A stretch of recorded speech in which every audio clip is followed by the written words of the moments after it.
All right, well, we'll go ahead and get started. So, welcome everybody. This is our January meeting for the Spark Google User Group, but it's also sort of a combo with our GEG-Ohio group as well. So, we'll just throw that all together, but welcome to everybody. As always, we've got several locations going on here. I am here at Spark, and I'm joined by several people here at our Spark offices in Canton. Thanks for coming to the meeting in person today. And then Anthony is you're at Garfield today, is that right, Anthony? Yep, and there's Anthony waving down there below, okay. And he's at Garfield, and he's joined by several people up there as well. And then people are also just connecting online to this and viewing this through the live Google Hangout. And so hi to all of those folks, and welcome, and thanks for joining. And I'm sure we'll have many people watch this in the future as well as a recording, so for those of you that are joining us later, thanks for taking the time to watch this video, and hopefully you find a lot of useful things with this. I'm going to go ahead and jump right into sharing the screen so we can take care of some housekeeping stuff first thing off. So let me go ahead and just going to go ahead and share what's up on our projector here so everybody can see. So what we have here is a editable agenda. So anybody that's here today at Spark or Garfield or watching online, absolutely feel free to jump into this agenda, and you can add anything you want to this. It's fully editable. You got the right to be able to type your own stuff in there, and we definitely encourage you to do so. If you need to get to this agenda and you're not sure how to get to there, I'm going to show you in just a moment some links that we have, and that'll definitely help you get to that. So as we head down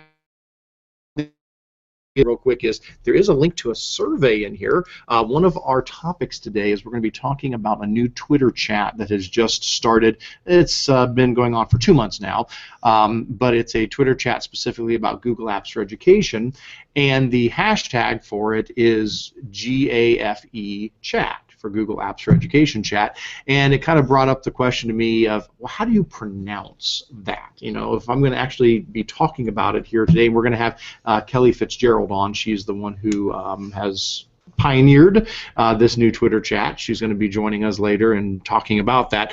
And so we've probably seen GAFE show up a lot of times on things, Google Apps for Education. And I was curious, how is it pronounced?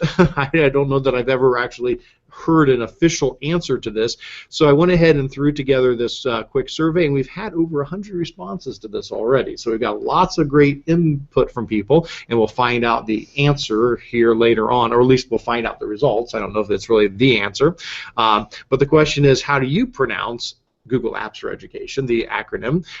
Do you pronounce it so that it rhymes with laugh? So like, do you say gaff? Is that how you pronounce it? Or as it rhymes with safe, do you say gafe, I guess? Or taffy, would you say gaffy? Or this one, I guess, if you're just really fancy, I thought, you know, cafe. Do you say gafe? Maybe, I don't know. That's a little bit fancier version. Yes, I'm going to use gafe to do all of my work. Or do you just say the individual letters, or do you actually speak out the Google Apps for Education? Do you say the whole thing? So I am curious. Hopefully we'll have an answer by the time Kelly gets on so that we'll know what to call her new chat. So I would encourage people to go ahead and fill that out if you have not taken that poll already. And we will we'll take a look at the results here in just a little bit. All righty. Well, I'm going to head down a couple of quick housekeeping things here, and then we'll get into our business.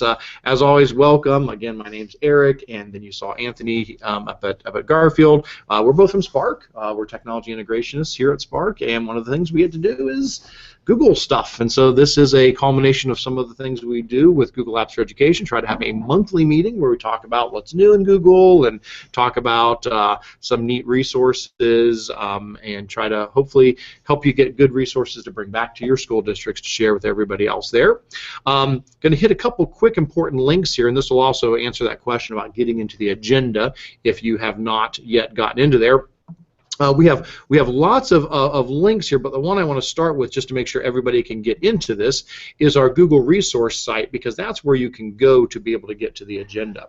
And our Google resource site is just google.apps.spark.org. I can zoom in a little bit here so that's a little bit bigger for you. Okay, that might be a little bit better there. So google.apps.spark.org.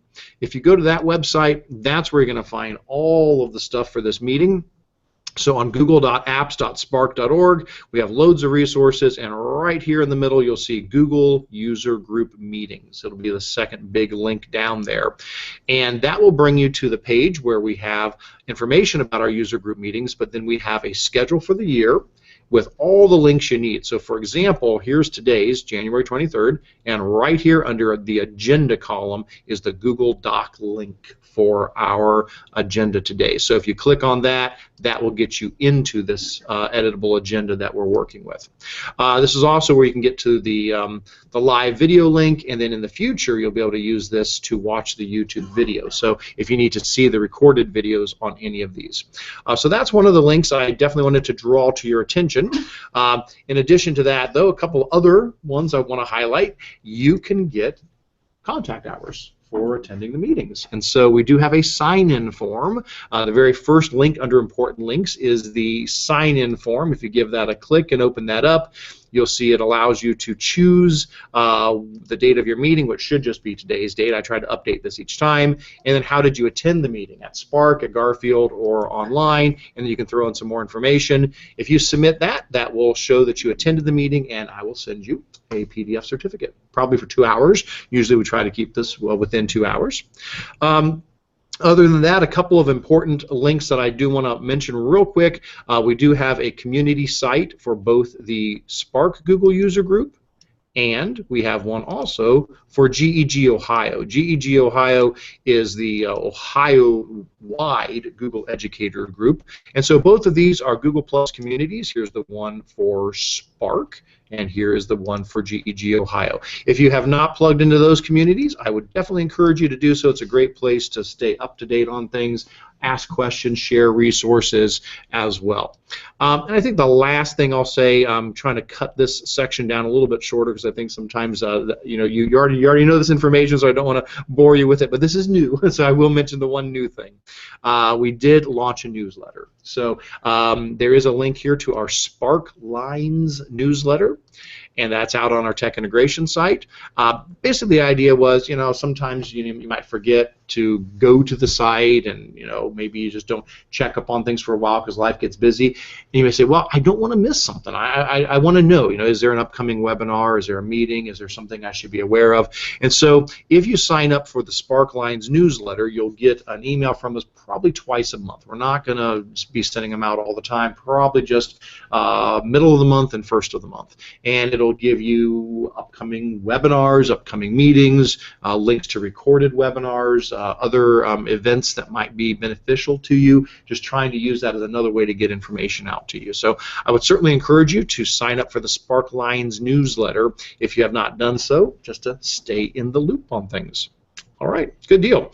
And speaking of those community groups, the Spark Google User Group and GEG-Ohio, under our updates you can see that that's our current member count on those. So we've got about 307 people in our Spark Google User Group and 389 in the GEG-Ohio group. So fantastic way to connect with, obviously, hundreds of educators locally and across Ohio.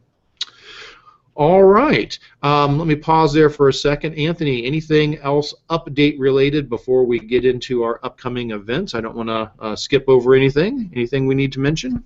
If not, that's okay. Yeah, I think we should be okay. We're good? All right, fantastic. Well, interrupt me at any point. And same thing, folks, here. This is interactive, so stop me at any point. If you've got a question, a comment, anything that we're talking about here, jump in. That'd be fantastic. So the next thing I want to mention is just a couple of upcoming events. Just a reminder, we are running webinars. Something new. Anthony and I started back in December, I guess, so we're into our second month of webinars now. And we try to do about one a week. Doesn't always work work out exactly like that, but typically about one a week, so hopefully 4 each month. And we've got several coming up still. As you can see here in January, Anthony has a part 2 on his searching webinar, and then when you get into February, there's several in there. Now, they're not all Google related, so some of these things I put in here anyway just because, hey, it's good to know, but other ones are. Like I'm going to be doing one on Google Slides, and using Google Slides to create choose your own adventure stories, and to create online comic strips, and to create online Jeopardy games, things like that. So interactive Google Slides. And I'll be doing one on Google Tools for Special Needs. So those two are definitely Google related, where some of the other ones might be broader than just Google stuff. But definitely encourage you to check out those webinars. We have also all of our previous webinars you can watch as well. All of that is out on our tech integration site, so you can follow those links. It'll get you out to those. But if you said, oh, I want to sign up for one of these, all you have to do is click on the link here. Takes you out to the tech integration site, and you'll see that we have a link to register for the webinar, and then later on you'll come back to this page to be able to watch the live webinar, and then all of the resources for it are there. As we mentioned, we do have the past webinars as well, so you can go back and watch any of those, and you can also get credit for those. Just like this meeting, you can get in 1 hour, typically a 1 hour certificate. Anybody here take the quiz and do that so far on those webinars? A couple folks have. Excellent. Yeah. So you watch the webinar, and at the end of it, there's like a 5-question quiz. We try to make it, pretty easy. I don't want to make this a challenge. So as long as you've watched the webinar and then take the quiz, you can get a certificate of attendance for that. Other upcoming events to mention, I know we've said these before, so I'll just quickly say that we've got the Ohio Educational Technology Conference in February, then we've got NeoTi in later February, and NeoTech in March. Now, NeoTi and NeoTech are both free, so if you're looking for some reasonably local free conferences, NeoTech should be at Kent, and NeoTi, I'm going to forget, Anthony, where that one's at the moment, but it's a little further north. If Beechwood? Okay. So Beechwood and Kent, and those are free, and those are NeoTech's been around for many years. Fantastic conference. NeoTi is just starting up, but I think it'll be a great opportunity as well. As far as what's new to mention, though, you do notice that under OETC we do have a new item in here, and that is we do have scheduled a meetup.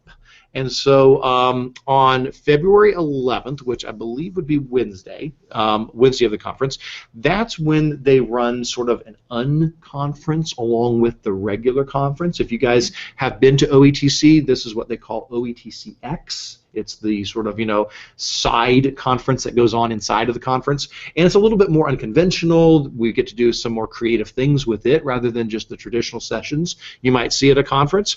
And so part of that is we're going to have a GEG-Ohio meetup inside of the OETCx agenda for that day. So from 1 p.m. to 2 p.m., in room E172, we're going to have basically a Google user group meeting where pretty much anybody who's there at OETC can come and share some of their best ideas. Our hope is we're going to use this as a chance to share what's the cool stuff you've seen about Google so far at the conference, and give everybody a chance to jump up and share some neat things. So if you're there at OETC and you're available at 1 o'clock on Wednesday, please come join us for our GEG-Ohio meetup. Any educator across Ohio, we definitely welcome you to join us for that. Could that be a webinar? Could that be a webinar? We absolutely could record it. There's no reason it couldn't be live at the same time. I mean, I think that would be fine. I think a lot of the stuff, actually that's come up a lot. A lot of the things at OETCx, I know they would like to record, make them, broadcasts and so forth. So it very well could be as well. And I'm excited about that. I think it would be great. There's folks that I interact with on the community site all the time. I've never even met face-to-face yet. So it's going to be, I'm hoping I can actually meet some people that are posting things all the time. It's like, okay, I know you virtually, but I've not met you. And you find out some people are much taller or shorter than you think, and you don't look like your profile picture at all. Well, I don't either, because mine's like drawn caricatures. So it's and the other one is like 7 years old. So I don't have a recent picture. So yes, I'm now bald and gray. So when people see me, they get surprised. Yeah. So anybody here going to OETC? 1, 2, 3. Excellent, fantastic. Well, good. That'd be great. Hopefully we can all meet up there and meet a bunch of other awesome folks at that. Eric? Yes, Anthony, please go ahead. Just one correction. I'm the old gray guy. You're the old gray guy. All right. Well, no. Chickens, Anthony. Anything while you're there, Anthony? Anything else that I missed on before we move into what's new in Google Apps? Anything else there? Upcoming events, updates? Just something I might have forgotten about? I just wanted to mention one thing about the OETC. Yeah. Those of you that attended the Spark conference or the Neotech conference last year, they used Edmodo to share documents, and eTech is going to be copying the Spark conference and using eTech Edmodo this year. So if you're interested in Edmodo, one of the webinars coming up will be on Edmodo, and we'll talk a lot about using it as a personal learning network as opposed to classroom use. Oh, excellent. So what Anthony did for Neotech and then he did for the Spark conference of using Edmodo to help organize all the sessions and help people collaborate is now being replicated at OETC. So that's fantastic. All right, guys. Well, let's go ahead and keep on moving down the line. And now we're into the what's new in Google Apps. And I was kind of concerned that there wasn't going to be a whole lot. And then look what happened. It's like right around here, it's like kaboom. It's like all of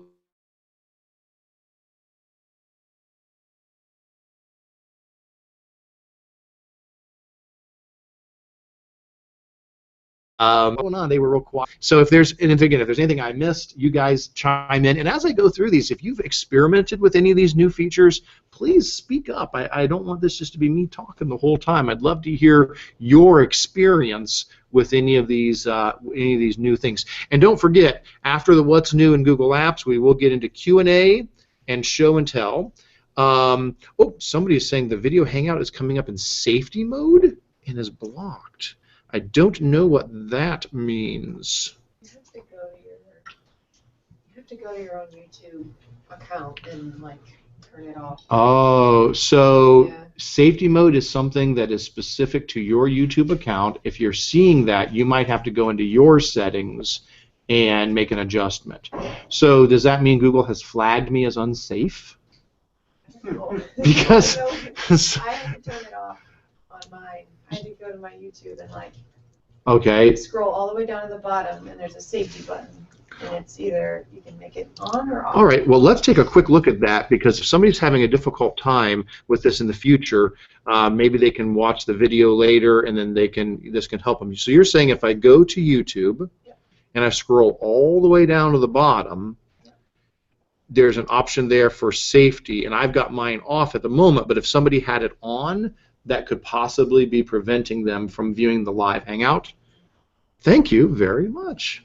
Kelly to the rescue. All right. Very good. And yes, we do have two Kellys. We have a Kelly who's joining us as well later here. Oh, she jumped on. I can see Kelly Fitzgerald is there as well.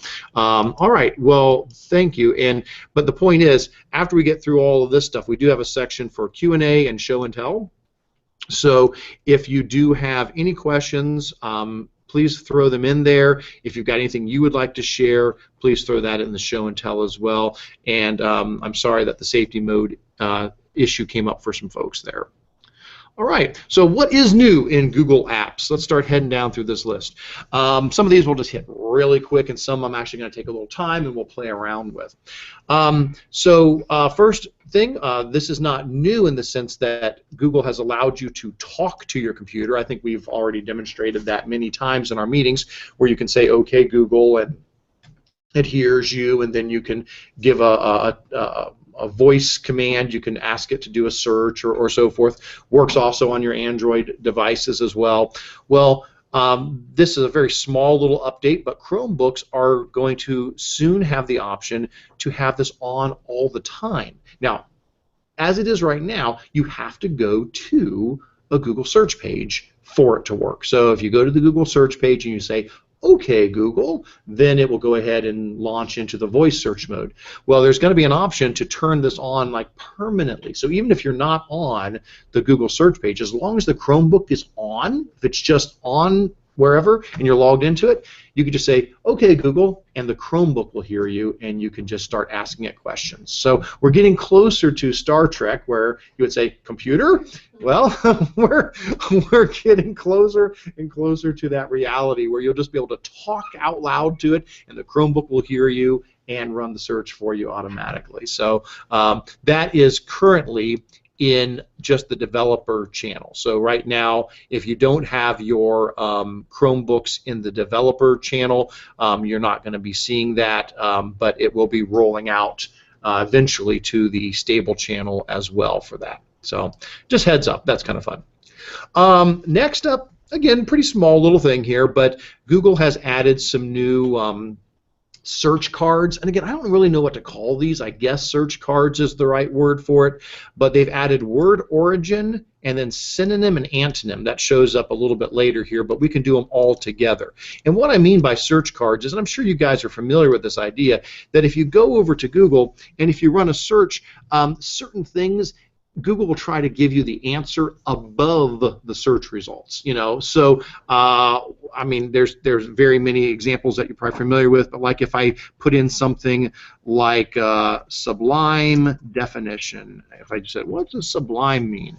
You know, you're probably familiar with it. It would give you a definition that would pop up above the actual search results. This is a search card, and there's tons of these. I think I've got a list of like 20 or more of these, and there's some really cool, and we've talked about them. I think we talked about, there's the one, what was the one, roll a die, where you tell it to roll a die and it would roll it for you, or flip a coin. There are so many of these. They're really awesome. Well, they've added word origin, synonym, and antonym. So if I were to say, okay, we'll take the word sublime again, I go, well, what, where did that come from? Sublime origin. And if I do that, you'll see it now gives me a word card where it gives me the roots of where that word came from, and so I can say, it means up to the limit. So sublime is just up to the limit, as you know, as far as you can go there. Now, if I want to, there is a little down arrow that I can get to more stuff, so I can expand that out and see the usage of it, and I can see other things like that. But that's the idea. Same thing for synonyms and antonyms. If I said, what's a synonym for easy? So I could go easy synonym, and it would give me synonyms. Or if I did antonyms, I could do easy antonyms, and there's antonyms for easy. So just be aware, origin, synonym, and antonym are now keywords to help generate those search cards in Google search, if you want to use those. All right. And again, sometime we might run through a whole list of these. There's a bunch of really, really awesome ones available out there. I think my favorite one, I know I'm going to get off track, but I can't help it. My favorite one is, you guys know about the 6 degrees of separation from Kevin Bacon, that whole thing there. You can put in Bacon number, and it'll do that for you. So if I were to do something like, give me an actor or actress. I'm going to draw a blank here in a moment. Meryl Streep, okay. So it's 2 R's, 1 R, Meryl, there we go. Meryl Streep, Bacon number. Meryl Streep's Bacon number is 1. They were both in the River Wild. And it's actually hard to find people with Bacon numbers that are very high, because everybody is somehow connected, but it'll actually do a Bacon number calculation for you. Which is pretty sweet. All right, I'm sorry, that's off track. All right, we'll get back on. Next thing on the what's new list. Now, I don't know how much this plays into education, but I think it's just so cool. I just wanted to mention it, that Google has shown off their first real build of their self-driving cars. We've known this is coming for a long time, but there it is. Isn't it cute? So that is their first real build of the self-driving car. There's actually a lot of research that went into making it look the way it did, kind of giving it a anthropomorphic feel to it, sort of a face thing. The idea being that they've actually done studies on this. People will treat things kinder that have human qualities. And so they were thinking, well, if these end up being out on the road and driving around, we don't want people to get upset at them or, be like, what's this Google car doing out here? And, if the car is going a little slow or whatever the case might be. And so they tried to make them more, likable. And they even quote this study in there about how the research was done where people were given potatoes and told to beat the potatoes, and then other people were given potatoes with a face on them and told to beat the potatoes, and people wouldn't hit the potatoes if they had faces on them. So making this a little bit of a humanoid looking thing hopefully will help people be a little more embracing of it. But I don't know, what do you guys think with self-driving cars, which I love, absolutely love this whole idea, because I do not like to drive. I would just love to jump in my car when I have to go to Columbus and go to Cleveland and go to all these places and conferences. I would just love to be able to get in there, let it drive me, and while I'm doing that, take a nap or get on the computer and answer emails or do anything. So I would love this. But yeah, go ahead, Anthony. Well, he actually is a Google prototype. So if you've ever written with Eric, he's actually on Google Drive. This is a different Google Drive. Yes, this is not the Google Drive we're used to. That is right. This is a different Google Drive. But I mean, I don't know what impact this might eventually have on schools. Do you think about driver's ed? Will this someday affect the need for that? Will it change what driver's ed is? I don't know if we'd ever get to the point. I mean, will we get to the point someday that people would trust their children in a self-driving vehicle? Would that change busing? I don't know. Anybody have any thought about self-driving cars and the impact on education? Other than just being really cool, and I can't wait for this. Yeah, well, yeah, it is. It's like the Jetsons, and it is going to have a massive impact on a lot of things, transportation, taxi systems, things like that. Curious what effect it's going to have eventually on education. So anyway, just want to let you know that's out there. Next up, we mentioned this before, but just another heads up, there are more ruggedized Chromebooks coming out. At the Consumer Electronics Show, Acer announced theirs. There's a couple of links here to those. There is a 15-inch model. Here we go. I'll pull these up real quick. Let me scroll down just a bit to get to the goods. There's a 15.6-inch model that's going to start out at $299, and an 11.6-inch model at $259. And these are ruggedized, so it's a lot like that CTL Chromebook I showed off before, where they're built to withstand drops and maybe a book being set on top of it, things like that. The screen will be more protected because of that. And there are, of course, higher prices if you get more memory or if you get better processors, but they're starting still at the normal range we expect Chromebooks to be at. So that's fantastic that we're getting ruggedized Chromebooks now from more than just one vendor. Anybody here? Some of you guys have gotten the more rugged ones, right? Jessica, you guys got those? You're happy? Those have been great for you? Yeah, really nice. All right, let's keep on moving down the list here. Not a real big one on this one, but if you've ever done an all-day event on Google Calendar and you wanted to get notified for it, you really didn't have control over when it notified you because it's an all-day event. You now have control over that. So if I were to go in, this is always dangerous opening up my calendar. You never know what's going to be on a calendar here. But if I were to go in and I were to add an all-day event, so I probably should go to next week here. All right. And if I were to add an all-day event, so I'll just say test event and create this all-day event and then go into it, you'll see that now if I scroll down to the notification section, I've got my normal options. Give me a pop-up, give me an email, give me an SMS, a certain amount of days or weeks before, but notice I can now pick the time of day I want that notification. So in the past, I don't know why, but they usually are 11:50. That's usually when. So I'm going to bed and suddenly it tells me there's an all-day meeting or something coming up. You can now, for all-day events, go in and say I want that notification, but I want it at 5 p.m., you know, or whatever. So you aren't asleep when the notification comes through, although I'm never asleep by midnight anyway, so it might not affect me so much, but just be aware that is now a new option.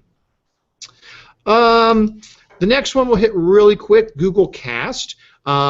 Just like Chromecast has taken off and has become a really awesome tool. I've got a Chromecast at home. Anybody who else here has Chromecast? Several of you guys? Excellent. You know, those are great to be able to stream video on your TV. Well, Google is now going to be rolling out Google Cast for audio. And so it's the same idea, except it's only going to be audio, not video, and it's going to be for speakers rather than TVs. So there's going to be speakers you could buy to put around your house, or who knows, there may even be an adapter for your current speakers, but new speakers coming out are going to be supporting this, where you'll be able to, from your phone or from your tablet or from your Chromebook or from your Chrome browser on your computer, you'll be able to start streaming audio to these speakers around your home. Well, that's neat and all, but my first thought was, again, what does this have to do with school? Is there any connection to school? And I thought, I don't know, maybe at some point that could be a nice way to have, you know, audio in your classroom for a sound system. You know, there are a lot of schools that do, you know, provide teachers with microphones and speakers in the room to make it easier for the students to be able to hear. There's a lot of research shows it makes a big difference for students to be able to hear very clearly through an amplified system. And so I don't know, thought that might be neat. Maybe Google Cast will eventually allow you to just use your phone as a microphone and it'll cast to the speakers, and it might be an easy, cheap solution for a sound amplification system in a classroom. They've said nothing about that here. I'm just wondering maybe it could eventually go toward that. To start with, it's going to be like Pandora and Google Play Music and things like that that get streamed. But keep an eye out for Google Cast for audio coming down the road. Next up, anybody using Google Vault? When you do an email search, you can now search for labels as well. So in the past, you could say, oh, I need to find all the emails between this date and this date sent from this person to that person because there's been a public records request. Now you can also throw in labels as well. So if you say, give me all the emails that were within this particular Gmail label, that's just another easy way to pull those out rather than having to just say between certain days and certain people. You've got one more option to narrow down those searches. All right, now this next one is what I'm really excited about. This is where we talked about Star Trek earlier, we talked about the future. This is really where it gets pretty awesome. And this is Google's Mobile Translate app. And so what I want to do is I'm probably going to have to switch off and go to the camera to show this to you, but I'll give you the gist of it first of all. Google's Translate app, well, I don't know if I've got any pictures here in the links. If so, I'll pull those up first and then I'll show you. Yeah, they do. Okay, they got a couple pictures here. But the new Translate, the new version of the Translate app is way more powerful than it used to be. So you might already have the Translate app on your mobile device. If so, definitely go to Google Play and make sure you've got the most recent version. Make sure you've got it up to date. Because the new version has added some new features, including what I'm showing on the screen right now, and that is live translation of signs and text. So if you were to take your mobile device, and if you were to be in a foreign country, you could hold the camera of your device up to any sign, and the new Translate app will actually, translate it live, replacing the text you're seeing with English text or with whatever language you need. I'm going to demonstrate that here in just a moment.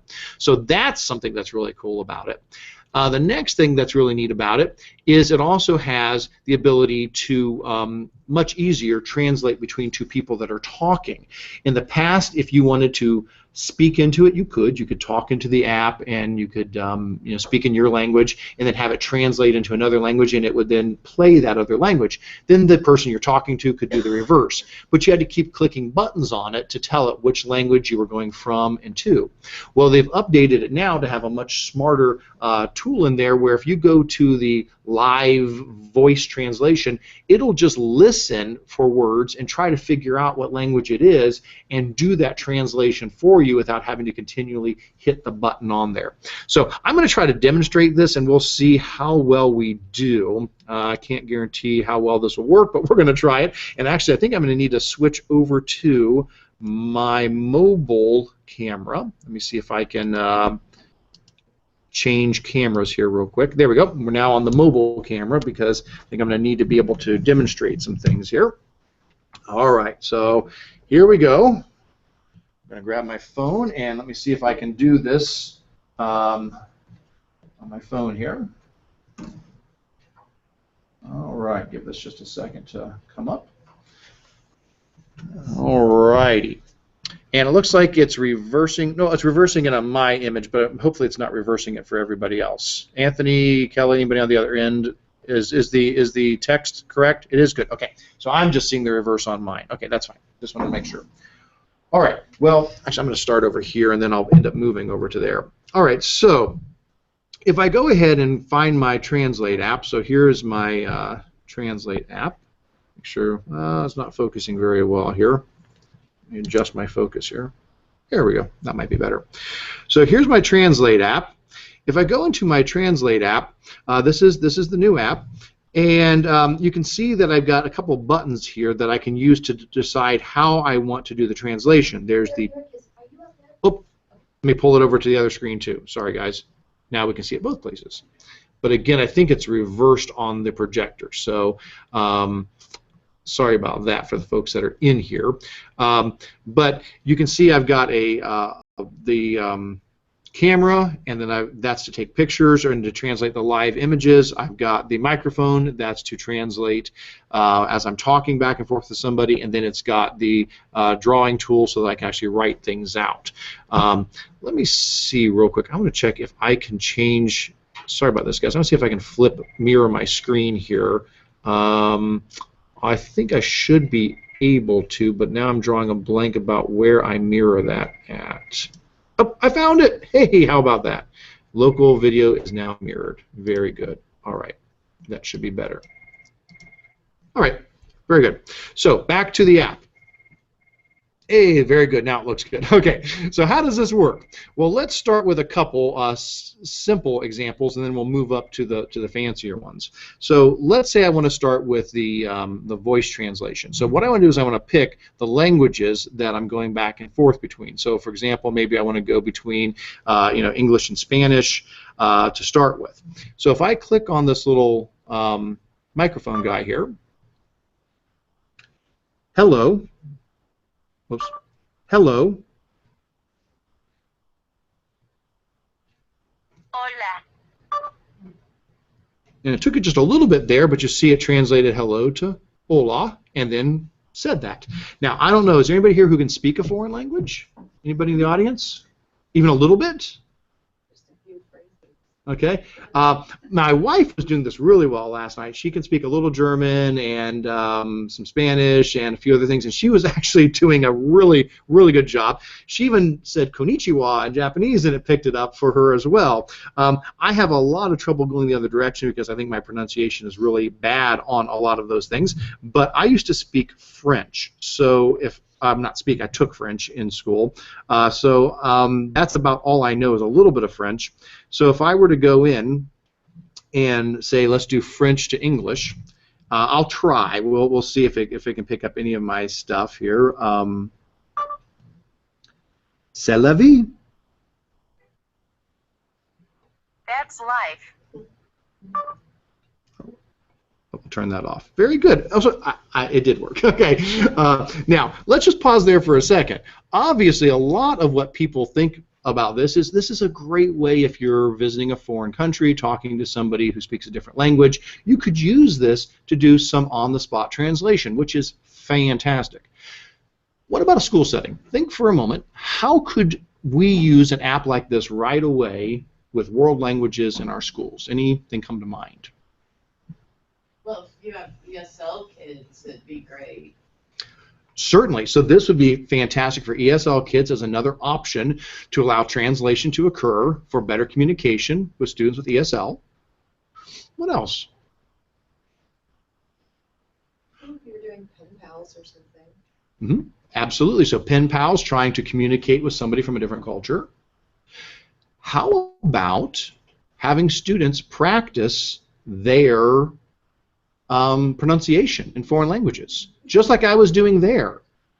They could say, okay, I'm in French class, and so I need, or Spanish or whatever, German, and I need to be able to say these words properly. They could use this translation app, pick the two languages they want, and then they could spend time trying to, see if they can pronounce well. So let me try another word here. I'll say je t'aime. We'll see if it picks that up. Je t'aime.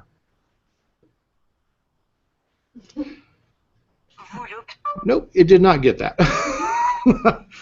Try it again. Je t'aime. I love you. Yay! That's about all I know in French. That and j'ai un crayon rouge. I have a red pencil. And où est la facilité? Where's the bathroom? That's about all I know. Now, I will let you. Oh, it's translating everything. Stop. We want no record of this. Now, I will tell you, I've got 3 little boys at home, and my middle son, Mason, he's a 4th grader.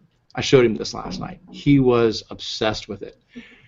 But guess what he wanted to get it to say? Poop. Yes. so Mason, can you imagine how much technology is in this? All this amazing technology to level the playing field and let people communicate across the world, and my 4th grader gets my phone to say poop. So yes, he was doing Spanish to English, and he kept saying la caca. Then it would go poop, and he'd be, it said poop, Dad. So yeah, that's going to happen too. Just so you know. Just so you know. This is funny. Our French class this week, I was walking out through the hallways, and they had groups of kids out sitting at tables, and they were role playing with who was the waiter and who were the customers. So this would be perfect. Excellent. So in case people didn't catch that, Jess was saying they were doing role-playing waiter and customer for their foreign language, for their world language classes, and doing translations, and you're saying something like this would fit in perfectly to that. Now, the next cool thing about it is the picture option, and so I'll show you that. And what it does is it allows you, again, to just point your camera at any text, and then it will translate that live. So let me give a shot at this. I'm going to, hopefully you guys can see, and we'll pick all this up. Let me find, I've got something up here on the screen. Okay, so here's what I've got on the screen. Let me see if I can show you. So what I've got is this Spanish sign, and I'm going to use my phone to now take a look at that. So this is going to be the real challenge, is can I show you both things at once? So here we go. I'm holding a camera and a phone. We're going to see how talented Eric is here today.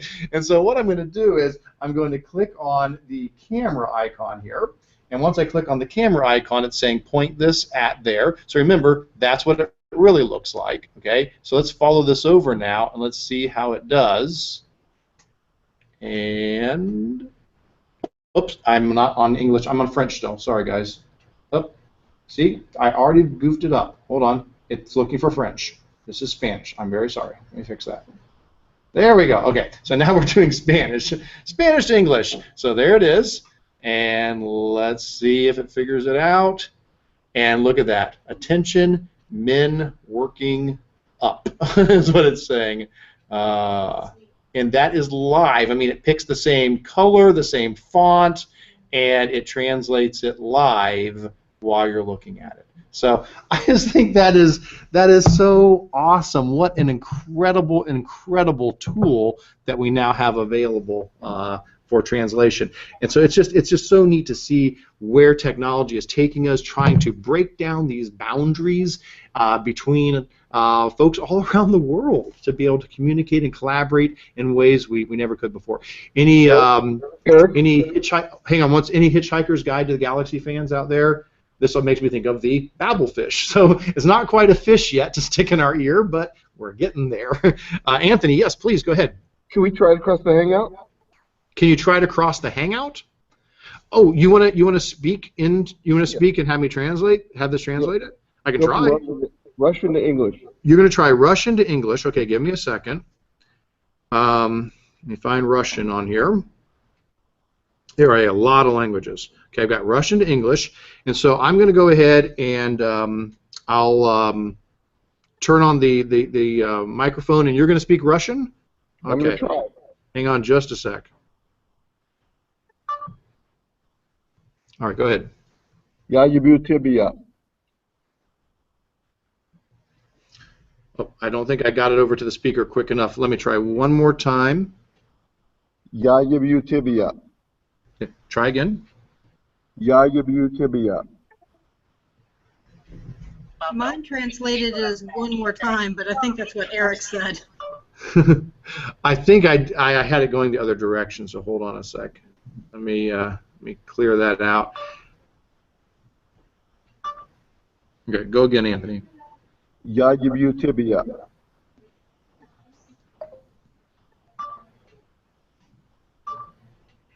And one more time.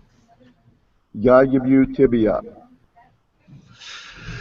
It might just be too quiet coming through the speakers, so no, I'm not picking that up. I'm sorry. I bet you if I say the other one that I can't see over there would work. Okay, probably would. And Kelly, I thought I heard you there. Did you have something to mention? No, I was just saying I was trying it too, and it was showing a Russian language on my screen, but it was not translating. Okay. The English for mine, and I have no idea what Russian is, so I couldn't see if it was actually translating. Yeah, it worked fine on this end. My phone did translate it okay. Okay.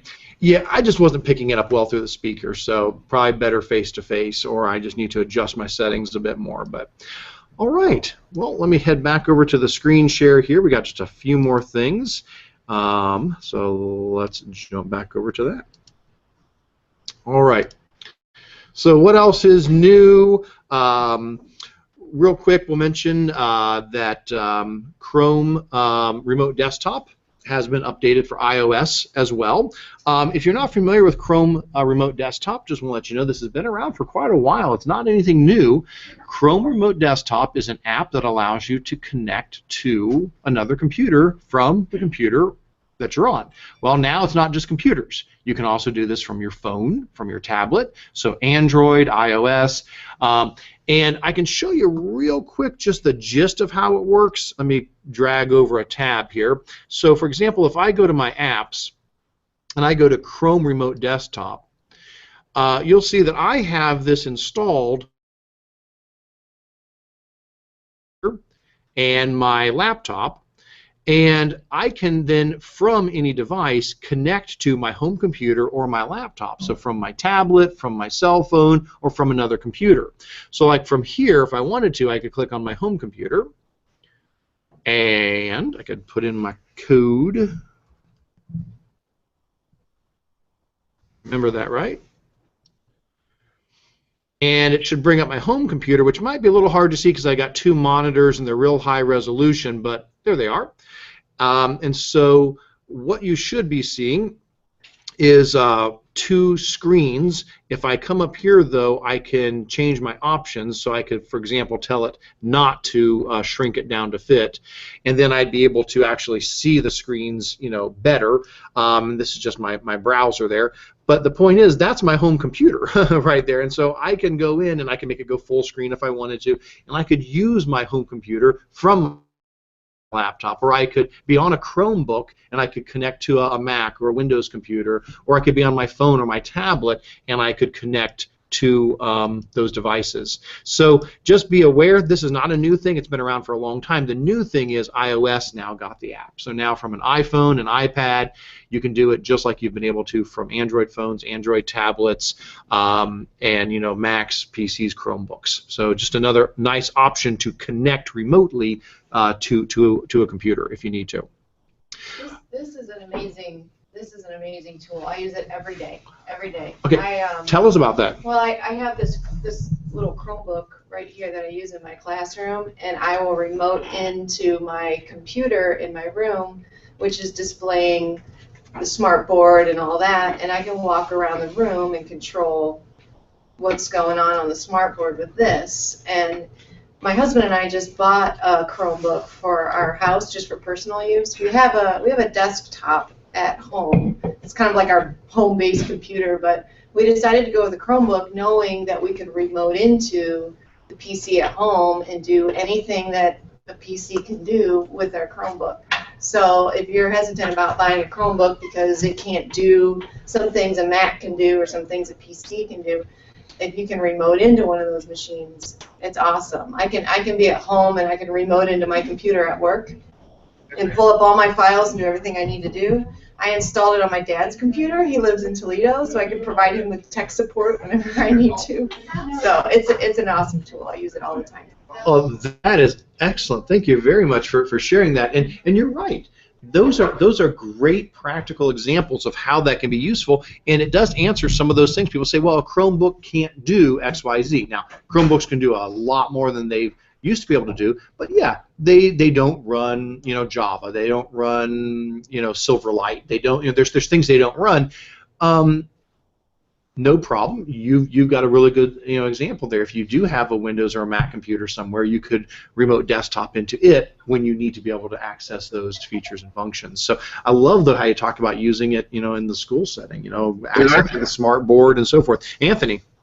Let me just interrupt you for a second. I was going to do this later, but I might as well do it now while we're talking about Chromebooks. My laptop was dead for a while, and it went off to service and took forever to come back. And in the meantime, I spent 3 weeks with a Chromebook, nothing but a Chromebook. I found out there were only 4 things I could not do within my daily job. 2 were very minor. 1 was I didn't even consider significant. The biggest issues were 1, it didn't have an it didn't have an external microphone jack, but it worked with a USB jack. I couldn't run Silverlight, which is something I really didn't care about that much, and Java issues. And I could not go into the desktop version of Outlook to change one of my settings where all my emails transferred over to Gmail. But otherwise, I used a HDMI to DVI adapter, $2.50 adapter, hooked it up to my monitor so I could even do my extended monitor. So it's very doable.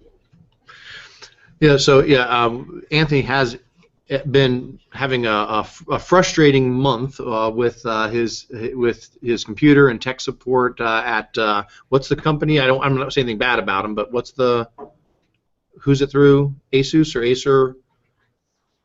It was an Acer. I can say good things about it. Acer. Yeah, I mean, I'm not saying anything bad about them. I'm just saying that anytime something's broken, there's a lot you got to go through, and so you've had a lot of frustration trying to work through that. But that's a great testimony to say that during that time you used your Chromebook for basically 3 weeks solid, and it did what you needed it to do. And it might be a good thing to do every now and then. Take the Chromebook challenge. Just say, you know what? I'm going to just see what it's like. I'm going to try to go a week with just my Chromebook, and find out what works, what doesn't work, kind of push yourself out of that comfort zone and do that. If you haven't done that, maybe take the Chrome challenge. I guess we could say it's going Chromando. Maybe that's what we'll label it, So that'll be the Go Chromando challenge. Yeah. So, well, good. Thanks, Anthony. Maybe we'll have a Chrome boot camp this year. Yeah, we'll do a Chrome boot camp. Sounds great. All right, so back to this, just a few more little things. Google Sheets now lets you put images in your header cells, so that wasn't the case before. You can always put images into a Google Sheet now, but you didn't used to be able to put them in the frozen cells. Now you can put them up in your frozen header cells as well, so that's nice. Your apps launcher that we usually like to call the waffle button has been updated. So if you go to the apps launcher in the top right-hand corner of your screen and you click, you'll notice that now Docs, Sheets, and Slides have joined the 9 primary apps that show up there. Some things got booted down to More, so if you want to get to some things you have to go to More now, like Groups and Contacts and some of those other things got demoted a little bit, so they're further down the list. but that makes room for docs, sheets, and slides. And so that was an update that came out recently.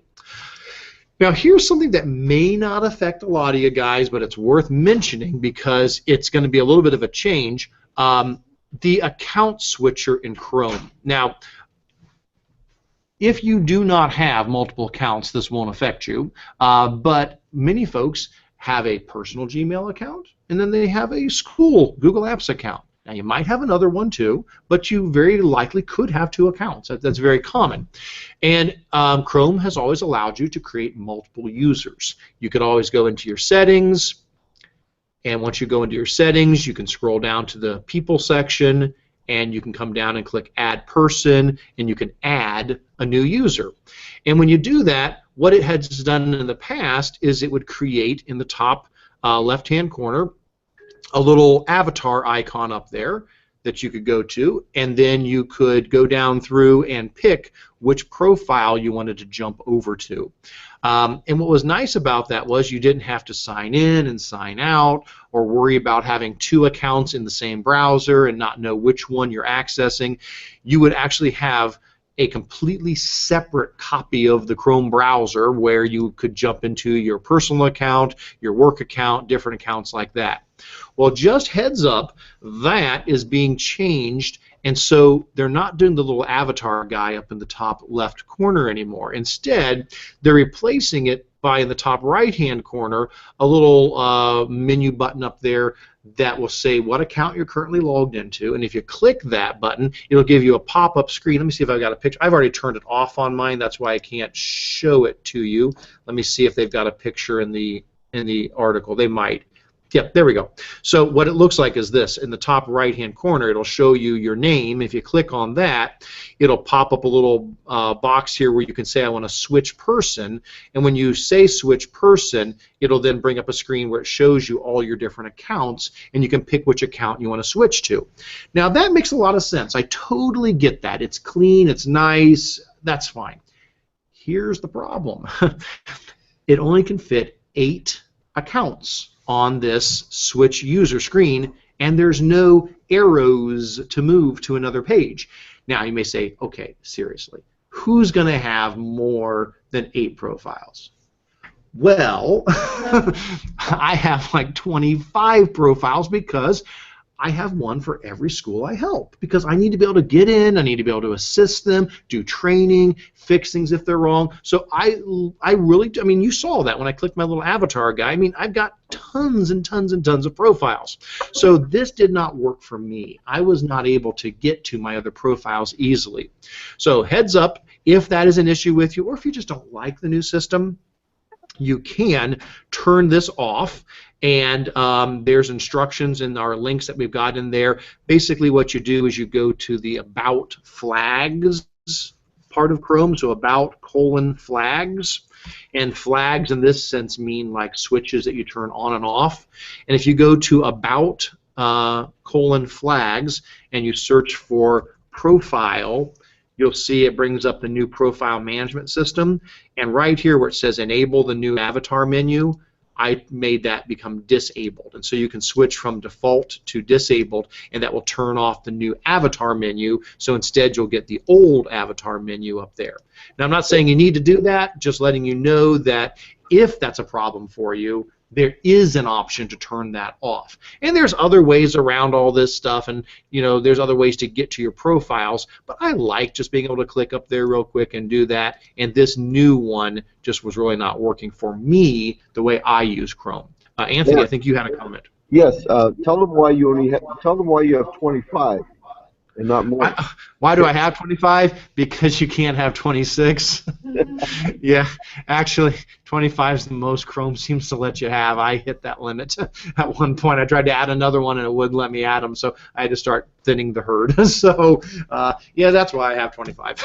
I can't fit 26 in, I guess. All right. Let's keep going. I want to get to our guest here today, so let me wrap up the last few updates that we have here. This one, you know, just good to know. The Google Play Store has been growing very well. The Google Play Store is for Android, so if your school has purchased tablets, Nexus tablets, Good to know that the Google Play Store currently now has the largest amount of apps and the largest amount of developers. So if you go to that article, you'll see that there are a lot out there. Green is Google Play, and that's the number of apps, and then green is Google Play, and that's the number of developers. So they currently have 1.43 million Android apps, and they are working with 388,000 developers. So, you know, fantastic for Google Play. I mean, the iOS store is doing fantastic as well, but just good to let you know that at the moment, Google Play now has the largest amount of apps and developers, so that's encouraging for schools that might be looking at using tablets and using Nexus tablets with their students. I'm going to skip that. Here's probably the big one. This is the one that really probably warrants the most attention, and that is Google Classroom has received some updates. And it's three main things: a mobile app, an assignment page, and archived classes. Now the mobile app, again, I could pull up my phone and show that again, but that's fine. I won't switch over to the camera on that. Just be aware there is now a mobile app. So if you have an iOS device or an Android device, you can now install the Classroom mobile app on your phone or your tablet, and you can access Google Classroom as a teacher or as a student. Now, I think this is really great for students because many of them do have phones or have mobile devices, and this gives them another opportunity to be able to very easily use Google Classroom just from their mobile device. So they can go in there, they can attach their assignments to turn things in right from the app.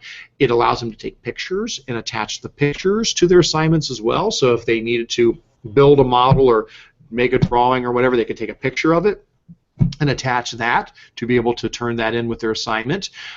It also allows you to easily attach things from other apps. So pretty much any app you're in on your phone, when you click the share button, Classroom will be one of the options in there. So if I've got a PDF and I'm in my PDF viewer, I could hit the share button and choose Classroom and boom, attach it right into my assignment in Classroom. So I think the mobile app is really going to help schools who say, I want to use Classroom, but we only have so many computers. We only have so many laptops or so many Chromebooks. This gives one more opportunity for students to be able to use Classroom. The other thing, though, that's really nice is the teacher assignment page. So let me show you what that looks like. I go to Google Classroom. All these classes are, of course, just pretend classes. These are from trainings I've done. But as I go into Google Classroom, one of the things that has probably started to create a little bit of a challenge for teachers as they're using it is making sure they can find all their assignments. And last month when we did predictions, tech predictions for Google for 2015, one of my predictions was that Google would release a gradebook, a full gradebook feature for Google Classroom. Well, it's not quite there, but I'll call this half a prediction. So I've already got half a prediction checked off of my list for 2015, and here's what it does.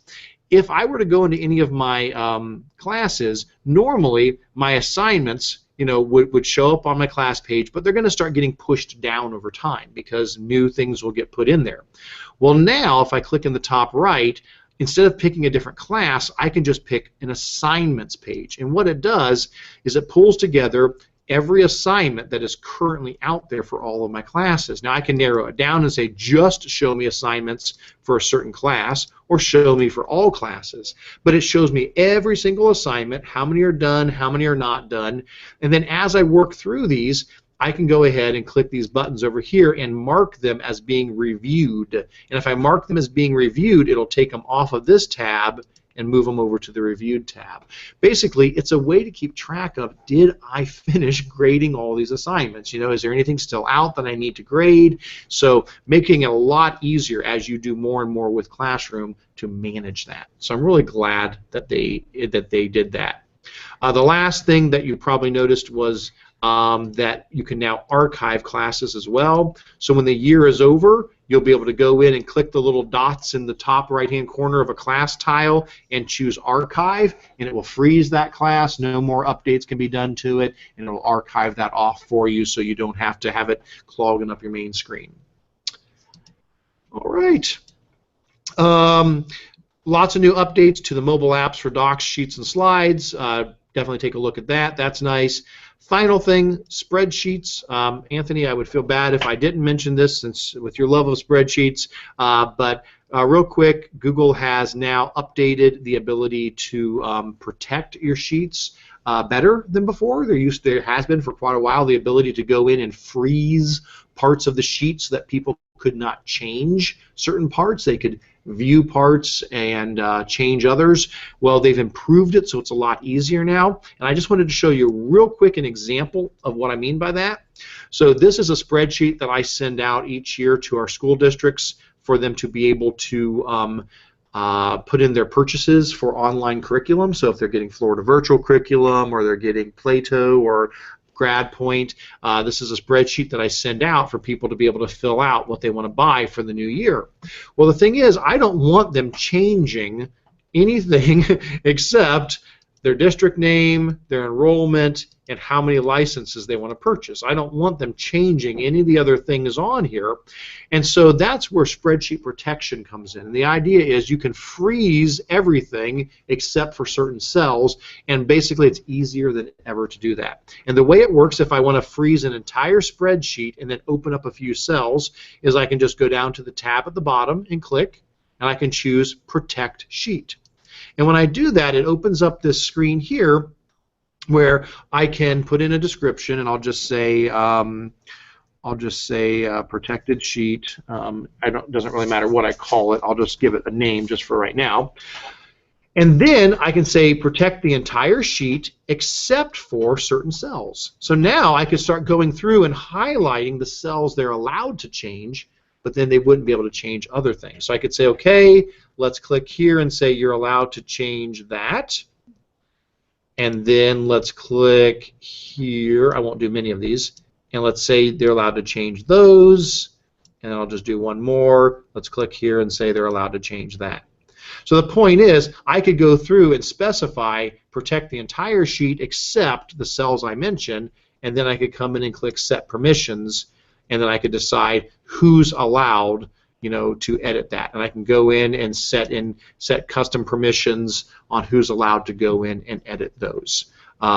So if you need to protect a sheet, it's a lot easier than it was before, and you've got more options to be able to easily do that. All right. And that's it. We are done with what's new in Google. Anthony, did I miss anything? We're going to head over to our show and tell section here, and with our special guest, Kelly Fitzgerald. But before I do that, did I miss anything, Anthony? Or are we okay? Sounds like we're okay. All right. Very good. All right. So let's shift gears, and we're going to do our show and tell now. So let me unshare my screen. There we go. And hey, excellent. I'm back. All right. So for our main portion of show and tell today, we're going to talk about a new Twitter chat that has been out since December, and we are joined by Kelly Fitzgerald, and she is the creator of this Twitter chat, and we want to get a chance to hear from her how this came about, how it works. For people that really maybe don't do much with Twitter or Twitter chats, we want to cover, well, what's it all about? How does it function? Why is this valuable? And so forth. Before we do that, I want to make sure that I'm pronouncing it right. And so, Kelly, did you have an opinion upon how this Twitter chat is pronounced? I did, and I actually even filled out your form, and then to make sure, I'm glad I saw your form because I pronounce it a certain way, and then I started thinking when I saw your options of, oh my goodness, I could be saying it wrong, so I'm promoting.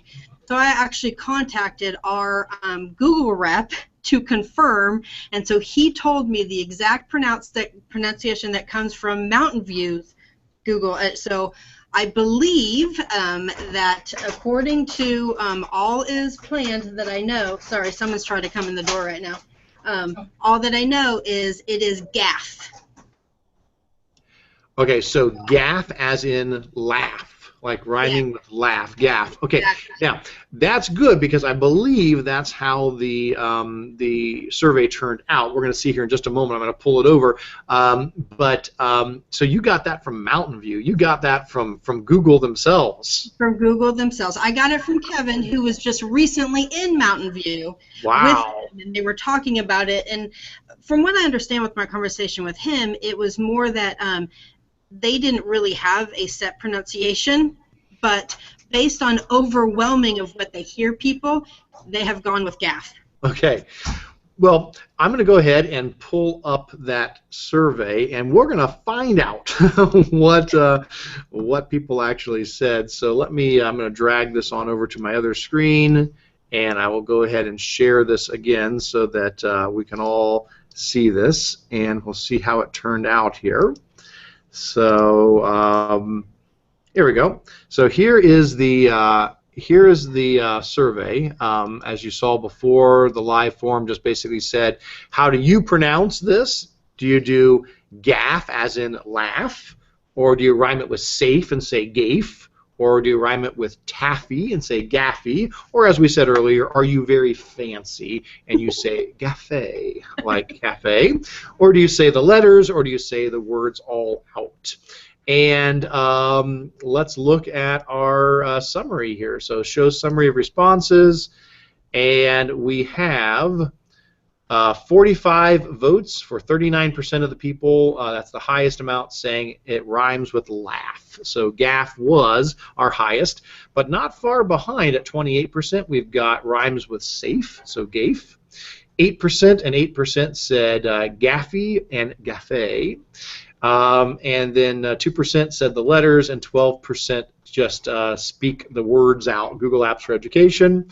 Out of all of these, the one that I thought would have been higher was the one with rhymes with taffy, gaffy, because, and it just may be that that's how it used to be. And so maybe people that are newer to Google Apps don't realize this, but it didn't used to be Google Apps for Education. It used to be Google Apps for Education, or Google Apps for Education Edition, or something like that. The word edition was in there. There was a second E. It was GAFEE. And so I think people started calling it Gaffy back when it was Education Edition, and now they've dropped that, and so I think most people do just say GAF. So, all right. So we're talking about GAFEchat, and we can now say that without any concern that is actually what we're talking about. We're talking about GAFEchat. Kelly, I'm going to turn it over to you and let you just kind of share with folks as far as what this is all about. I'll probably jump in throughout there and ask you to clarify some things, and I'm probably going to pull some things up as well while you're talking every now and then to illustrate what you're doing. But let me just sort of turn this over to you, and you tell me, well, what's GAFEchat all about? Well, it's been something that I have been wanting to do for quite a while. One of my professional goals has been to really get out there and learn more from people across the globe, try to get out of my little district box, per se. And so I am a Google education trainer, and so that started getting me connected, but that was just kind of in there, and I wanted to reach out to everybody. So I started thinking, what about a Twitter chat? So I actually contacted Mountain View to make sure that A, they would be okay with it, and B, it wasn't something that was already on the radar with somebody else. So when I got word back that no, there's none, and I am able to start one, I started planning it, and my whole goal is to bring educators across the world together. To be able to talk about certain things, because it's easy for us to stay in our own little central zone, but then you're only really kind of learning from the same people over and over again. And we've only had 2 GAFEchats so far, and they've gone great, and it has blown me away with the amount of information I have gained from talking to people across. You know, there are people that are in the GAFEchat, they're from Australia, so it's noontime over there. So getting ideas from them that I never would have ever, been able to connect with has been amazing. I've also had people contact and say, hey, listen, have you thought about this topic? I would like to guest moderate or co-moderate. So I'm making connections that way in order to bring stuff. So we have sessions that are already planned all the way up until June. I always project the next session. So on the website, and I think that you put that link on the document that you had, you will always be able to go on to the website and see what the next chat's questions are going to be, to kind of see, A, is this something that warrants your time to go and discuss live, and B, it also gives you a chance to kind of prepare, because if you've ever been in a Twitter chat where it goes so fast, it can get quite overwhelming.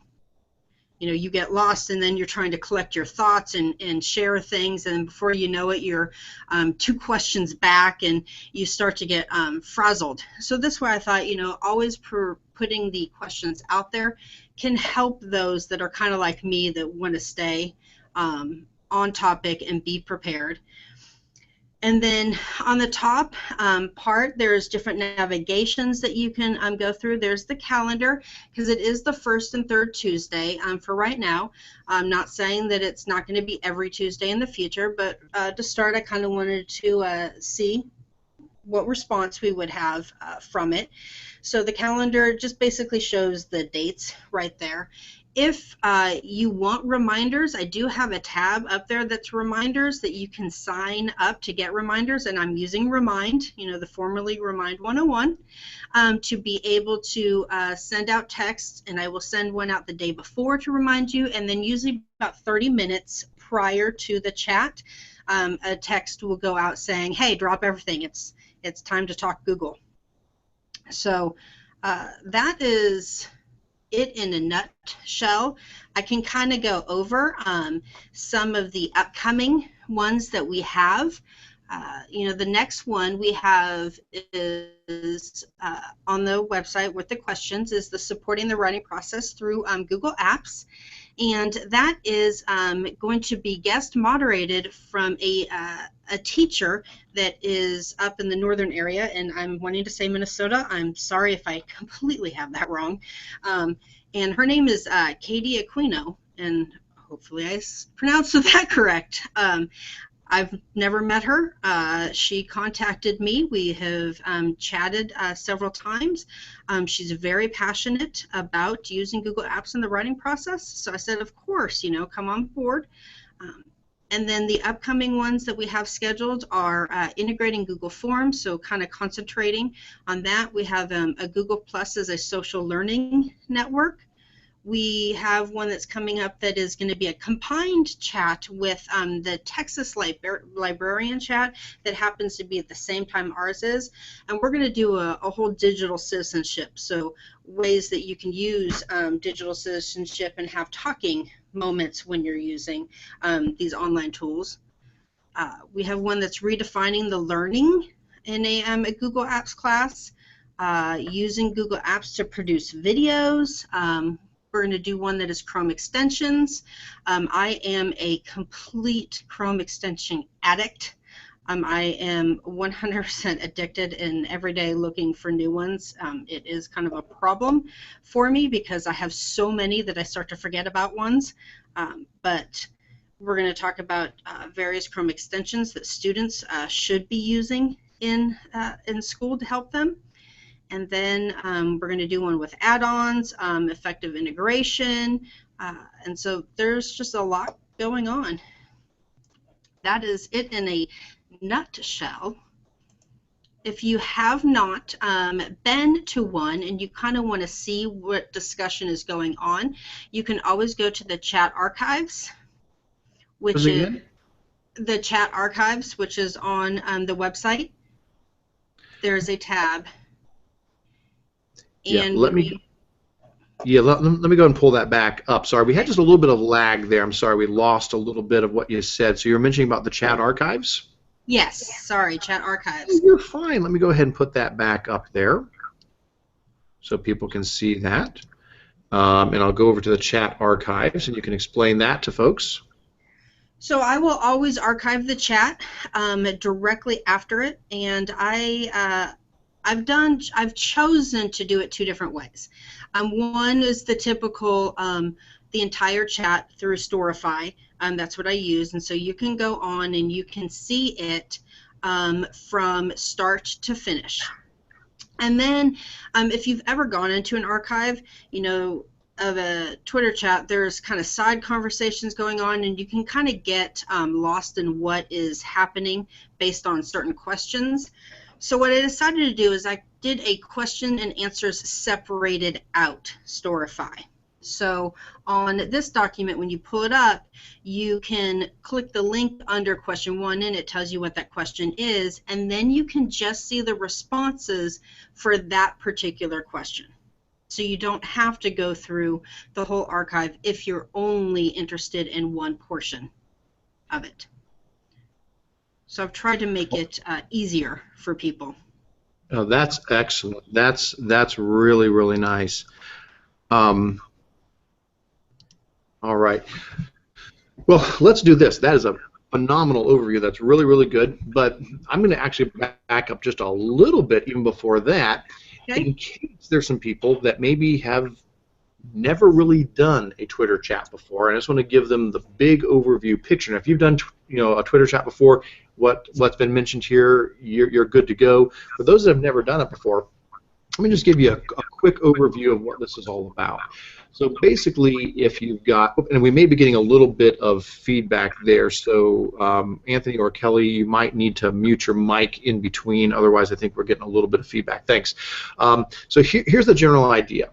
If you have a Twitter account, you can obviously post tweets, and then you can add hashtags to your tweets, and you can do that on Facebook and Instagram and Google Plus and all that as well. And the hashtag, it's just the pound symbol, and basically it allows you to categorize your tweet. So you can say this is the topic my tweet is about, and the whole point behind that is it lets people be able to find similar things. If they say, I want to search for all the tweets about Google Apps for Education, they could search for hashtag GAF. And anybody who's tagged something with that, those tweets would show up. Well, the idea of a Twitter chat is to say, okay, we can do that all the time. So anytime of day, it doesn't have to be the first and third Tuesday of the month. Anytime at all, I can go onto Twitter and I could add the hashtag GAFEchat to the end of a tweet. I could do that anytime, and that's fine. That's actually perfectly fine. It's a great way to communicate with people who have a similar interest at any point that you want to. But the idea of a Twitter chat is they're saying, okay, at certain times, we're all going to agree that we're going to chat at the same time, where Twitter typically is asynchronous. I could post a tweet at 8 in the morning that somebody sees, at 8 at night, and that's fine. It can be asynchronous. The Twitter chat is to be a synchronous chat where we're all deciding first and third Tuesdays at 9 o'clock Eastern. We're going to all chat at the same time on a topic, and usually a format is used to keep some sense to this, because you could have a lot of people. I mean, you could have hundreds of people on a chat, and that could become very confusing very fast. And so the normal way that this is done, I'm going to go ahead and share my screen again and show you a little bit of this if you've never done this kind of thing before. The way this is normally done is you can see what Kelly has shown on the front page here, is that they'll have questions that are going to get asked during the hour. So in the Twitter feed, the moderator, in this case, Kelly and Katie this next time, but whoever it might be, will post these questions, and they'll actually put the Q1, Q2, Q3, Q4, Q5, and so on in front of the questions. And then when you go to answer such a question, the encouragement is you would type in A1, A2, A3, A4 in front of your answer, meaning this Twitter post, this tweet, relates to that question, because again, somebody might be a little bit slower on, responding to one of them, and so we might already be on question 3, but somebody joined a little late and they want to still answer question 1, so they'll put A1 and A2 to catch up on the ones. Now, how does all this look? Well, I guess we all have our favorite tools. I use TweetDeck when I'm trying to be in a Twitter chat. So let me pull up TweetDeck and I'll show you what that looks like. So let me grab a new tab here and I'll pull this over. And TweetDeck is an app for Chrome. I'm sure there's lots of other ways to get into TweetDeck, but it is a Chrome app. So I'll go ahead and pull that up real quick so you can see it. And basically what TweetDeck does is it allows you to view all of your all the Twitter posts that you wish to view, but you can view them in an organized manner. So instead of it just being a fire hose of every single Twitter post, every single tweet that you might be interested in, you can create these columns across the top, and as I scroll across, you can see I've got these different columns. You can create columns that have certain search criteria in there. So I could say, I want to go, for example, if I ran a search right now, I could go in and say, okay, I want to run a search for Google education trainers. So there's a hashtag Google ET. So I could run a search for hashtag Google ET and see all of the most recent posts from the Google education trainers. And then I could say, I want to add that as a column, and I can make that be another column in my TweetDeck. Now, once they're in there as columns, you can move them around. So I could click my little settings icon here, and I could say I want to move GAFEchat to the right, or I want to move it to the left. And what I'll do is I will try to bring over to the left whatever one I need to be looking at that moment. So if it's Ohio EdChat, so we've got Ohio EdChat, that should be right here. Those chats are Monday nights at 9 o'clock, and then you've got GAFEchat, which is first and third Tuesdays of the month, again Eastern time. That would be 9 o'clock our time. And I can, I move it over so that I can see the chat as it goes through. But the point is, the only thing that's going to show up in this chat is things that people have put the hashtag GAFEchat with. And so I don't know if I can go back far enough to see some of them, but if we go back, yeah, you can start seeing, like, here's an A6, so somebody answered question 6, and a lot of these are just ones since the chat, but we might catch a few here where somebody's retweeting one from the chat. So the point is, you can post with GAFEchat anytime you want. You don't have to wait for the official Twitter chat night. You can always share things, and you should follow GAFEchat in general because it's a fantastic way just to share and get new information. But on those nights, on those specific nights when we are going to have the chat, that's when basically everybody gets together, and for 1 hour we focus on a specific topic with the Q1A1 format for posting a question and then posting an answer. Now, I love what Kelly has done by providing these ahead of time. I think that's so valuable. There's no reason this needs to be a surprise. You should know what the topic is and what the questions are, and honestly, I type up some responses ahead of time. I do, because I want to be able to read the awesome things coming up. I don't want to spend the whole chat trying to type in my stuff and fumbling around and trying to find a link. So I'll add other things. It's not like it's all canned. I'm not a robot. It's not like that. I mean, I do still throw in things on the side, but I'll go through and say, okay, what do we have for some questions here? Okay, what are some tools that you wish GAF had to help with the writing process, or how do you manage the workflow, or what are some tools that you are using? So I'll go ahead and I'll type up some of my responses ahead of time so that I've got them, and I'll type in A1, type my response, make sure I include hashtag GAFEchat, or it won't show up in the GAFEchat. People won't see it, and I'll throw in whatever links I need to, and I'll have those ready so that as the GAFEchat goes on, I can insert those in at the appropriate time. But then, as the chat is going through, the other thing you want to be able to do is if somebody says something that's really awesome, I can, like here, Kelly posted about how we're right now doing the Google user group meeting. I can say, oh, that's awesome. I can come down here and I can click the little star to favorite that and make that one of my favorites.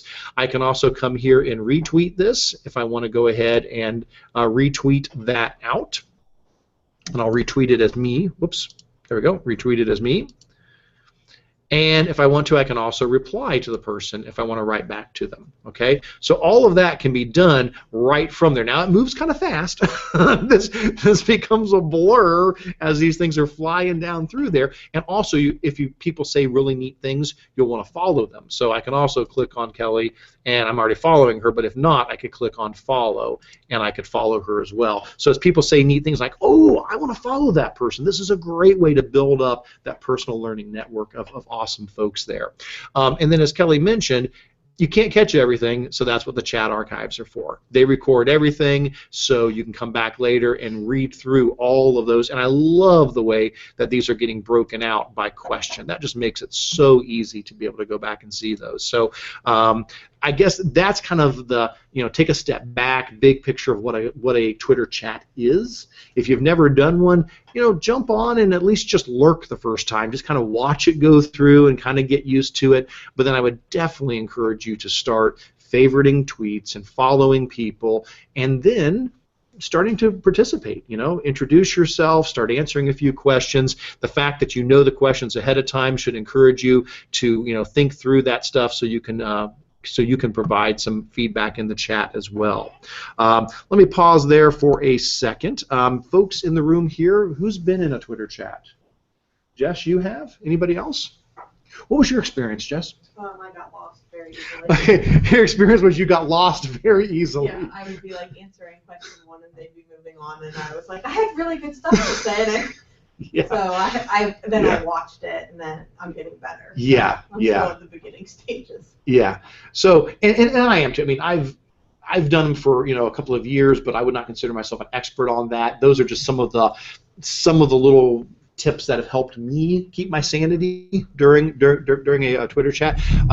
Kelly, do you have some advice for people about things that you think would help them get the most out of this? Maybe something that I completely forgot to mention when it comes to surviving in a live Twitter chat.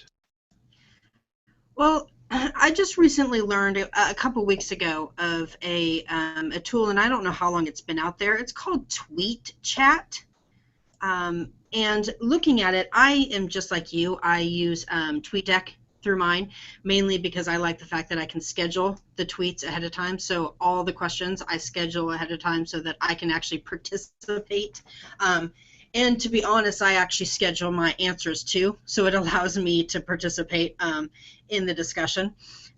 But the tweet chat, that might be something that people want to look into. When I pulled it up, you can actually have it to where it's showing you 5 tweets at a time.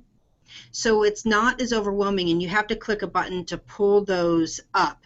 Because if you're using TweetDeck and you are not used to a Twitter chat, you will be floored at how fast it is just. And then if you ever notice, one thing that drives me crazy is I'll respond to something and then I go back and it has jumped me so far down, and then I have to go back to figure out where and so I struggle with that sometimes too. But that might be a good tool for the newbies to look into, is so that you're not as overwhelmed. And then also just lurk.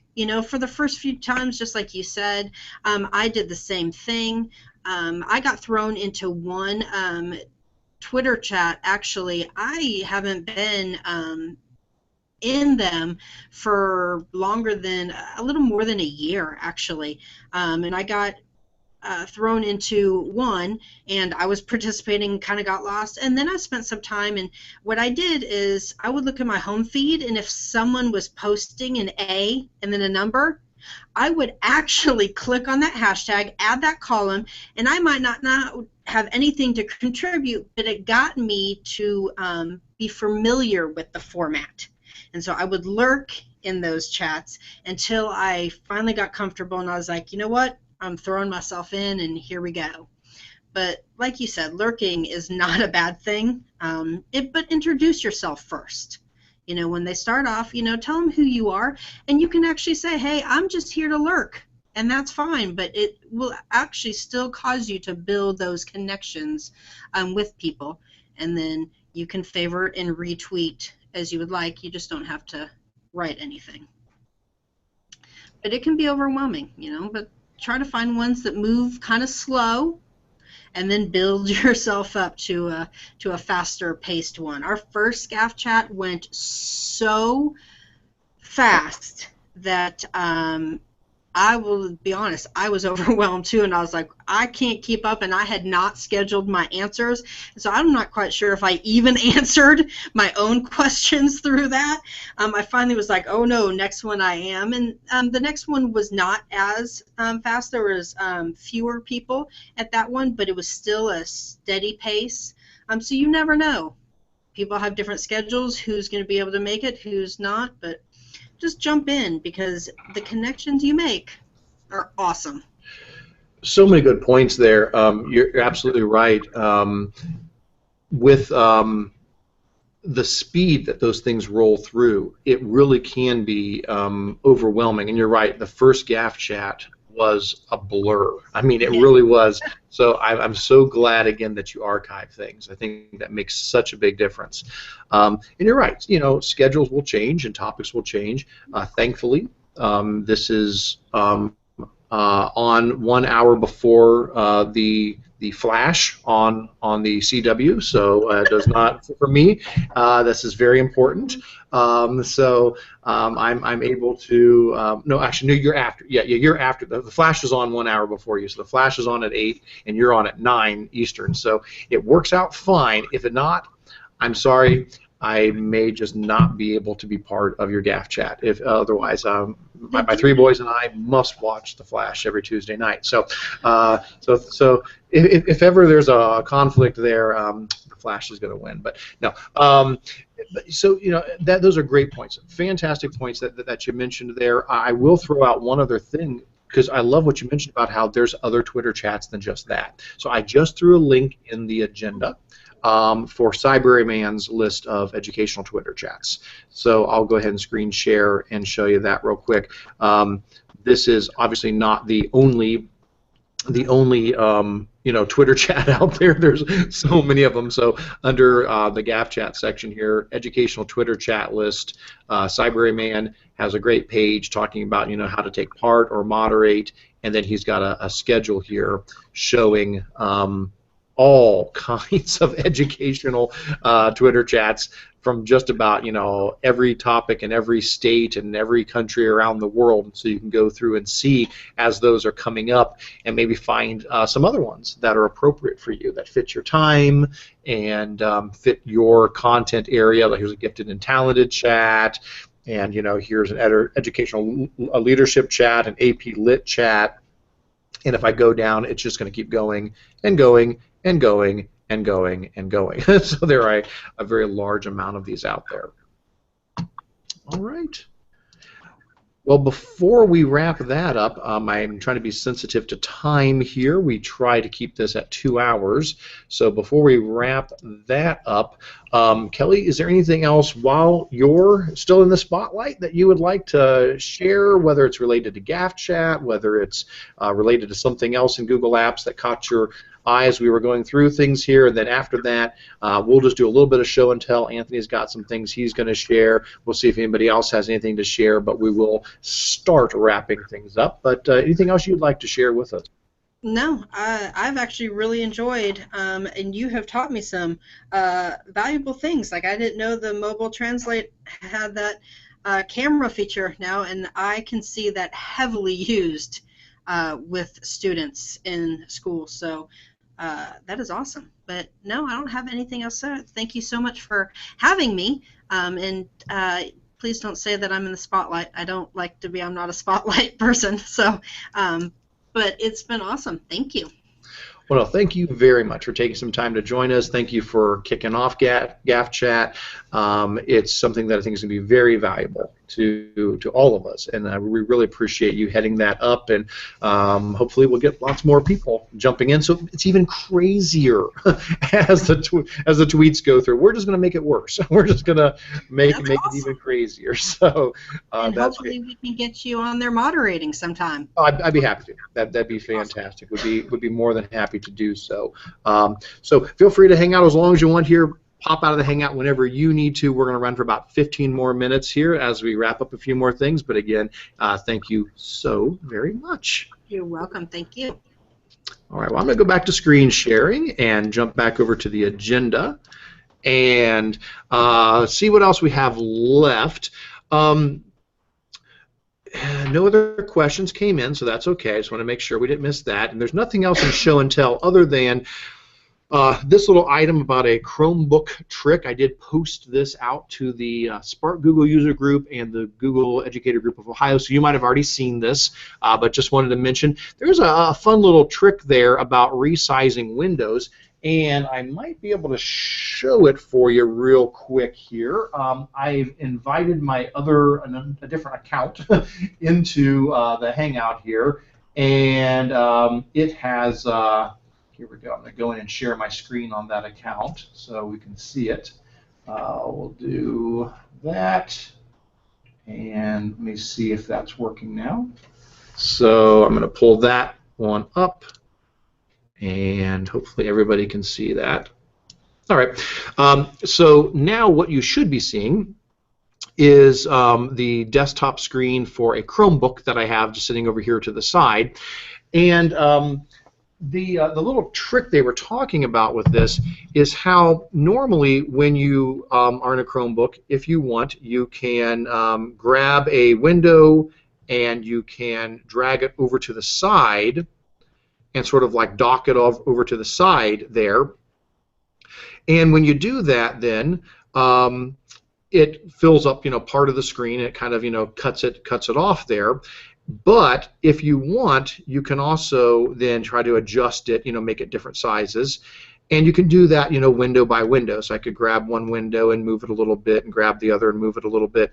Well, supposedly, the cool little trick is if you get these so they're just side by side, which now this guy's now it's gonna give me trouble here. Come on, be my friend. Don't be mean. Here we go. That might be better. Excellent. There we go.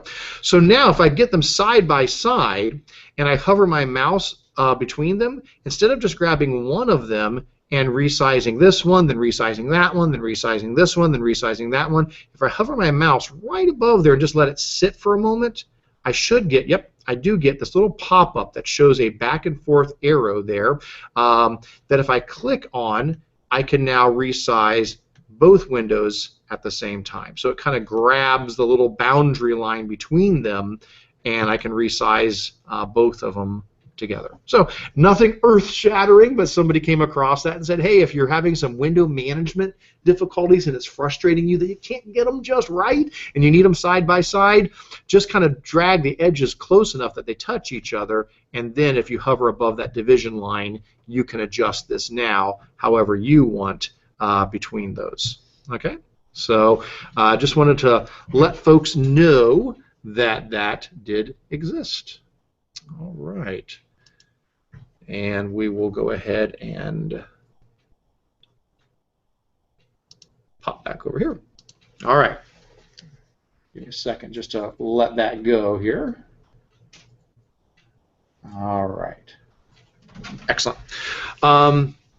So, Anthony, I think I'm probably going to be turning things over to you now because you had a number of different search and tell items down there at the bottom.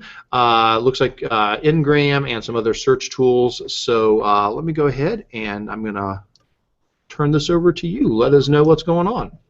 Well, hello everyone from up north here in Garfield. Just wanted to show you a quick little thing today. One of the little search sites I sort of like. I'm going to go ahead and share my screen here because I am the old gray guy. This is called Ngram, and if you notice up in the upper left-hand corner, it says Google Books, and it's actually part of Google Books. But what it basically does is it lets you do a search on keywords, and what it does, it looks through all the books that Google has access to, all the books that it has digitized, has in its library, and it graphs the frequency that those words are used in the books that are available. And you can change the time. Right now I have the time set for 1800 to 2000, but you can shorten time up. And I put 5 things in there actually 6 things. And you'll notice that there's a very important point. You can ask your kids what happened in 1924. And if you notice, when we get to 1924, or 25, somewhere in that area, is the first time that cars become mentioned more often in books than trains do. And you also, as we know from history, that's pretty much the case. Cars started to dominate transportation at that point in time. So you can put any multiple terms in here. I'm going to flip back to the original. When you first go into the site, it's going to default to, oh, come on. It will default to a set of words with Albert Einstein, Sherlock Holmes, and Frankenstein. And you notice the little graph there. One of the things that's sort of nice is if you scroll down a little bit, I'm sorry, didn't need to scroll down where they have it on top now, so convenient. You can go up and change the time frame of the graph. Well, let's do this. Okay. So we can zoom in and just look at a small period of time, or we can look at a large period of time. So just Ngram, sort of fun to play with. The second thing I have right below there is a link to research tools, and it's our search, tiny.cc/rsearch without the first E. So if I spell it correctly and put another C in there instead of 2 periods, it should work.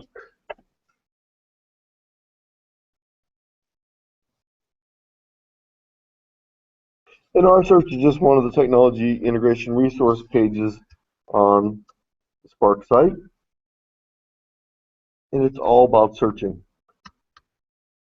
One of the things on the page here that I've taken Ngram from is if you ever want to go back to a variety, oh, we just jumped out of it. Let's try jumping back in there again. New mouse is not behaving on new computer.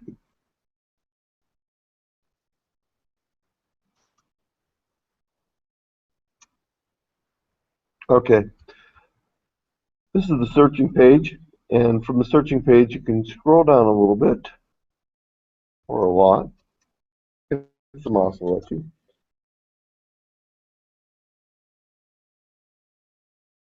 And you will see that there's a list of search sites, search tools. There's over 221 listed. There's 221 listed now. And the nice thing is you can always go over here under column A, and you can choose to filter it to just the ones you want to see. So if we're interested in just search sites that have to do with food and drink, we can click on that and see just those sites. Or if we want to go back to anything else, we could choose which one we want to see. So let's go to some kids sites, and then you see kids sites. So that's all I had for today. Just a little fun site to use with your kids, and our searching site.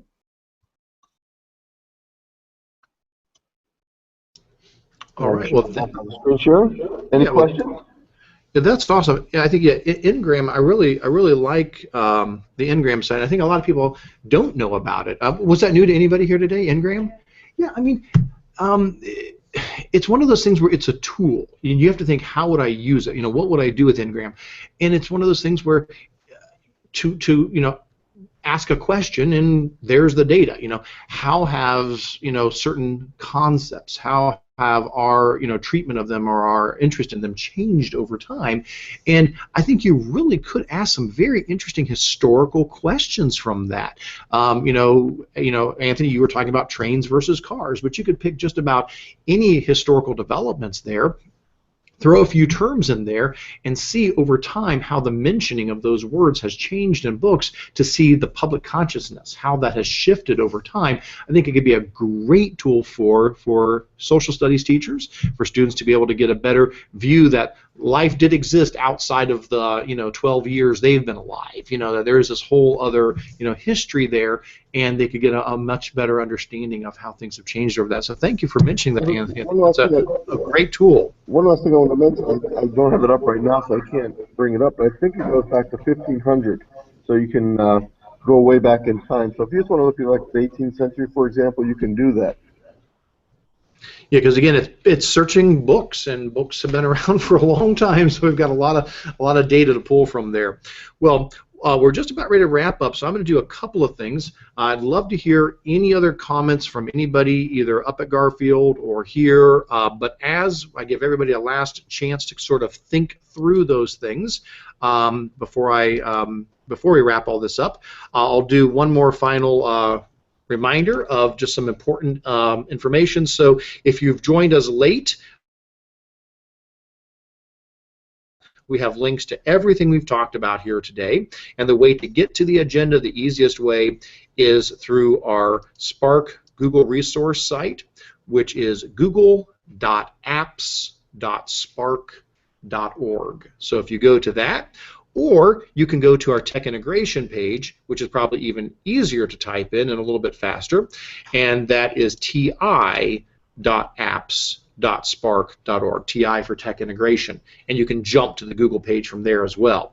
So either way, ti.apps.spark.org, this is all of our tech integration things, and then from there you can choose Google Apps, or you can just go to google.apps.spark.org. Here's where you'll find loads and loads and loads and loads of tutorials and help guides that we've created. You'll find information about all of our Google user group meetings with all the dates and times, the agendas, the recorded videos afterwards if you want to go back. And as I mentioned before, I do go through and I break those videos down by time, so you do not have to watch the entire 2-hour video. You can look below the video, and there are links time-stamped to each of the different sections we talk about, so you can jump right into just the part of the video you might want to look at.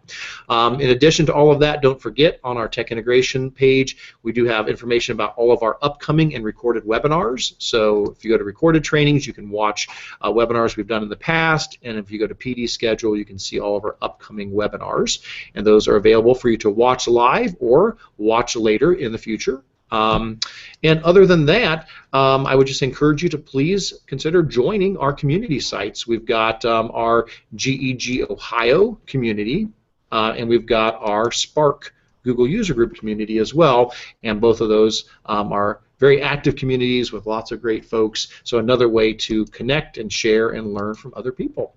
All right, so any other comments, questions? Throw it out to the group here, something that we should mention. Our next meeting will be on schedule. This one was actually off. If you didn't notice, we're really not the third Friday of the month. This is actually the fourth, because January is a little funny. But third Friday of the month, we're going to stick with 9 a.m. to 11 a.m. So we'll be back in February for our next one. But anything else here? Eric? Anthony, please. Just want to mention also from that ti.spark.app site, there's a little maroon or red colored eye there. That's information. That brings you to a very eclectic set of collection of web links that I've created. And I wanted to mention that that page is really designed for not just teachers, but it's also really designed for students.